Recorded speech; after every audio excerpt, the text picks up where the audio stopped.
Queridos amigos de la Hemeroteca del Crimen, hoy viajamos hasta Rusia para hablar de Alexander Pichushkin, más conocido como el asesino del ajedrez. Nacido el 9 de abril de 1974 en Mytishchi, ciudad cercana a Moscú durante el periodo de la antigua Unión Soviética, Alexander Pichushkin tuvo una infancia muy complicada. De padre alcohólico y violento, el pequeño se crió en un ambiente muy hostil hasta que su progenitor decidió abandonarlos a él y a su madre. Aquello supuso una brecha emocional en la mente del pequeño que intentó compensar con la presencia de su abuelo. Nieto y abuelo acudían diariamente al parque Vitsevsky, el que con los años sería centro neurálgico de sus asesinatos, para pasear y charlar durante horas. De él le venía su afición por el ajedrez y las damas. No había día que no sacasen el tablero para jugar. Y es que Alexander casi no se relacionaba con otros niños, no congeniaba con ellos, no se mostraba sociable, no hablaba, estaba casi siempre solo. Y cuando lo hacía, sacaba un temperamento muy agresivo. Daba igual que el niño en cuestión fuese mayor que él, al muchacho no le importaba empezar una pelea y terminar a puñetazos. Parece ser que aquí influyó el accidente que con 4 años tuvo al caerse de un columpio. El fuerte golpe que sufrió en la cabeza le provocó importantes daños cerebrales y tuvo que acudir a un colegio especial para personas con discapacidad. Este hecho y su fascinación en la adolescencia por Andrei Chikatilo, el carnicero de Rostov, de quien hemos hablado en esta sección, sembraron en él la semilla de la violencia. Alexander se entendía más con los animales que con las personas. Tras la muerte de su abuelo, cayó en depresión y, para animarlo, su madre decidió adoptar un perro. Este le sirvió para mejorar su humor y continuar acudiendo al parque. Pero aquella bonita experiencia se tornó en una obsesión. Algo en él cambió y comenzó a refugiarse en el alcohol. Tampoco le ayudó a enamorarse de Olga Makshiva, una adolescente de 17 años que vivía en su barrio. Tras varios encuentros, ella dejó de llamarle para comenzar a salir con otro compañero de clase, Sergei Kozyrev. Aquello enfadó sobremanera a Pichushkin hasta el punto de desembocar en su primer asesinato. A Alexander se le iban acumulando las carencias afectivas y también las frustraciones. Por eso decidió matar a Sergei. Era 1992, contaba con 18 años y tenía claro que quería deshacerse de su rival. Llegó a la casa del muchacho y, tras una acalorada discusión por Olga, el asesino lo lanzó por la ventana, lo que provocó que Sergei se precipitase al vacío y muriera en el acto. Cuando llegaron las autoridades, creyeron que se trataba de un suicidio. Además, el testimonio de Pichushkin lo descartaba como sospechoso, así que continuaron con la investigación. Sin embargo, años después, y tras ser arrestado como responsable de 48 muertes, el joven recordó aquel momento. Fue como el primer amor, inolvidable.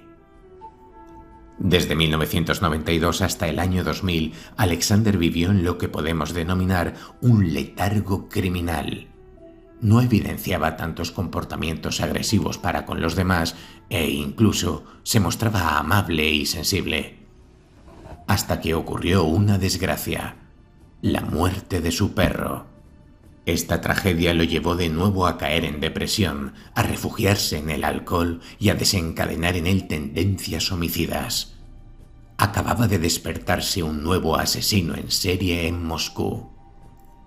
Durante el día, Pichushkin llevaba una vida de lo más rutinaria.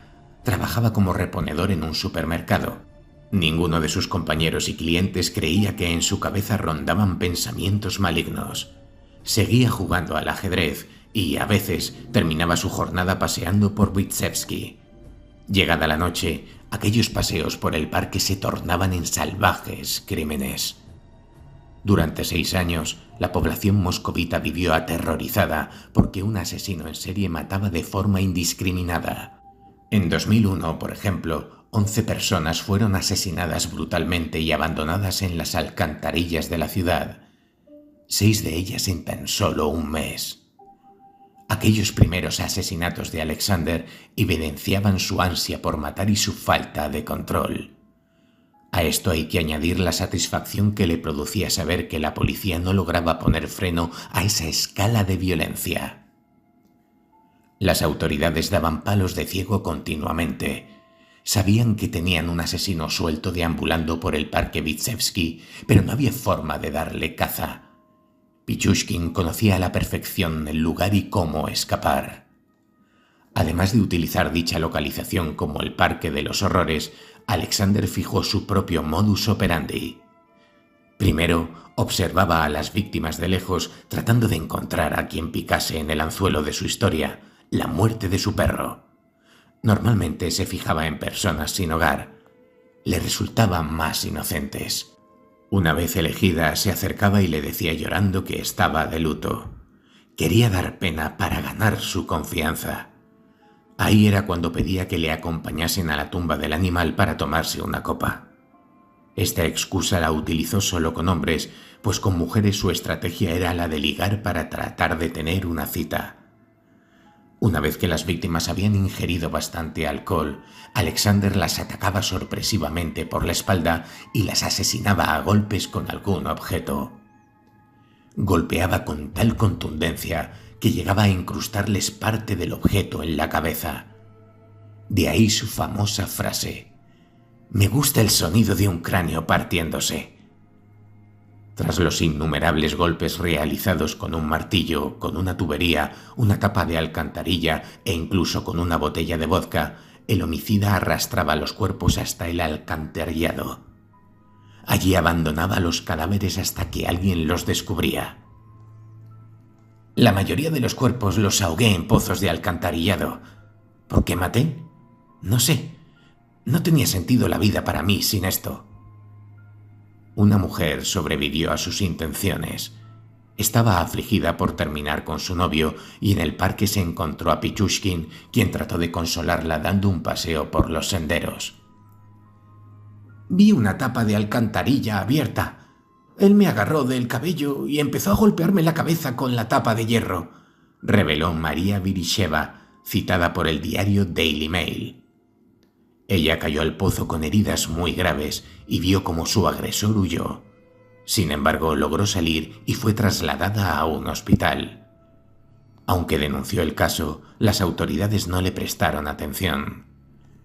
Luego, el uniformado que recibió su declaración fue a la cárcel por negligencia cuando el criminal fue descubierto. «Me agradaba ver la agonía de las personas», afirmó Pichushkin ante el tribunal. Alexander jamás negó que disfrutaba matando cruelmente a sus víctimas. Aquellas que sobrevivieron, 3 en concreto, relataron su forma encarnizada de agredirlas. Con cada asesinato, Alexander fue aumentando el ensañamiento hacia sus víctimas. Los ataques comenzaron a ser más despiadados, pero también menos planificados y arriesgados. Esto lo llevaba a abandonar apresuradamente la escena del crimen y, por consiguiente, a no esconder el cadáver completamente destrozado. Los hallazgos eran más fáciles y más rápidos, y esto benefició a los investigadores que, finalmente, dieron con un patrón común en 2003.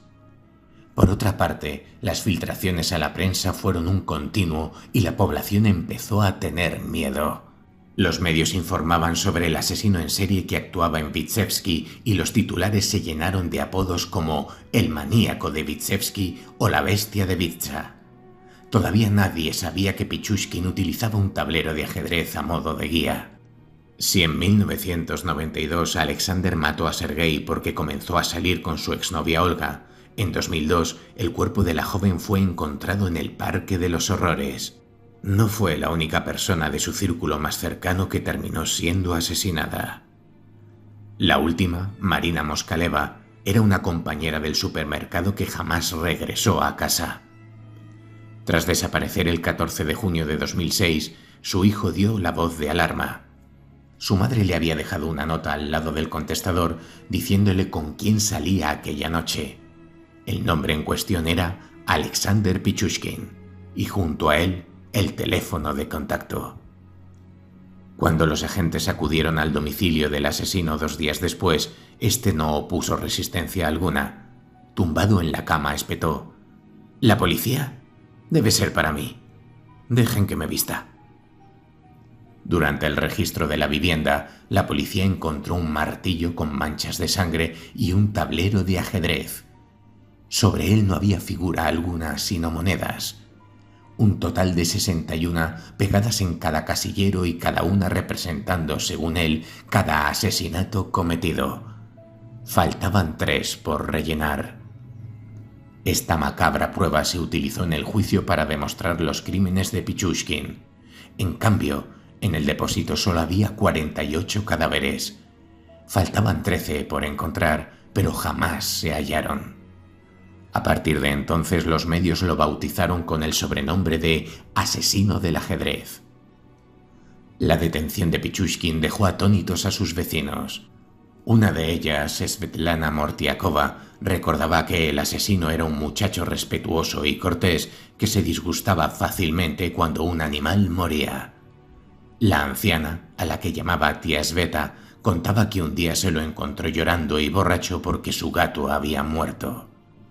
Tía Sveta comentó: «El día que arrestaron a Alexander, mi hija me dijo: «Mamá, han atrapado al maníaco. Nunca habrías imaginado quién es. Sasha Pichushkin». No me lo podía creer. Y pensar que durante 40 años viví en el mismo edificio que un maníaco. ¿Cómo podría saber que él se convertiría en tal bestia? En su primera comparecencia ante los fiscales, Pichushkin lo reveló todo. El 10 de septiembre de 2007 comenzó el juicio contra Alexander. «Soñaba con superar a Chikatilo y pasar a la historia», dijo el fiscal de Moscú, Yuri Siomin, en el juicio. Tal y como ocurrió precisamente con el de Andrei Chikatilo, tuvieron que aislar a Pichushkin en un cubículo blindado para evitar que los familiares de las víctimas lo linchasen. La sala de vistas clamaba venganza. Todos lo querían muerto. Después de pasar un examen psiquiátrico para confirmar que el asesino era apto para ser juzgado, se procedió al enjuiciamiento ante un jurado popular. Las pruebas hablaban por sí solas, pero el testimonio del acusado no dejaba lugar a dudas. Me sentía como el padre de todas esas personas, ya que fui yo el que les abrió la puerta de otro mundo. No maté a 49, maté a 61.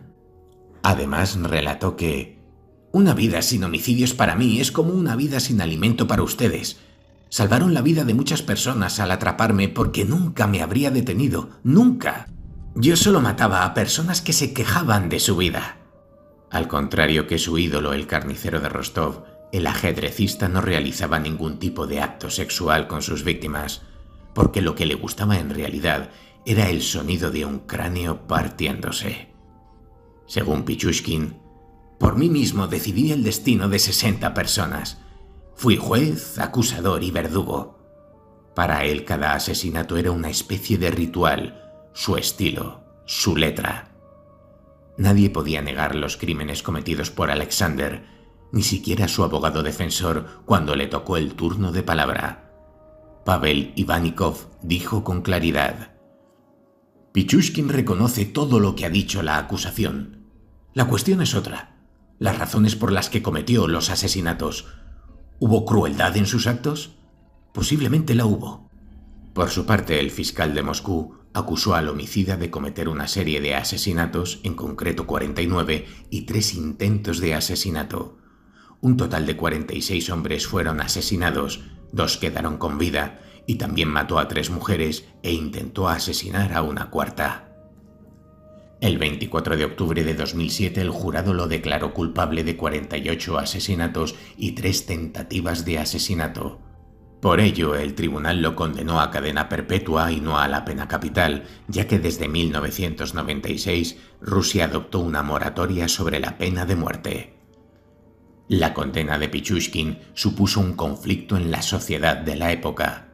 Había una parte que no estaba satisfecha con el fallo, como el intelectual moscovita Alexander Fyodorov, que exigió un correctivo más duro que la cadena perpetua. Un escuadrón de fusilamiento sería un castigo muy liviano para él. Su madre dijo, tiempo después, que Pichushkin comenzó a cambiar cuando se cayó de un columpio y se golpeó fuertemente en la cabeza. También atribuyó su comportamiento asesino al estado de shock por la muerte de su abuelo. Y hasta aquí, queridos amigos, la historia de Alexander Pichushkin, más conocido como el asesino del ajedrez. Y fuese cual fuese el motivo que lo motivó a asesinar, queda claro, una vez más, que en la vida real los monstruos existen.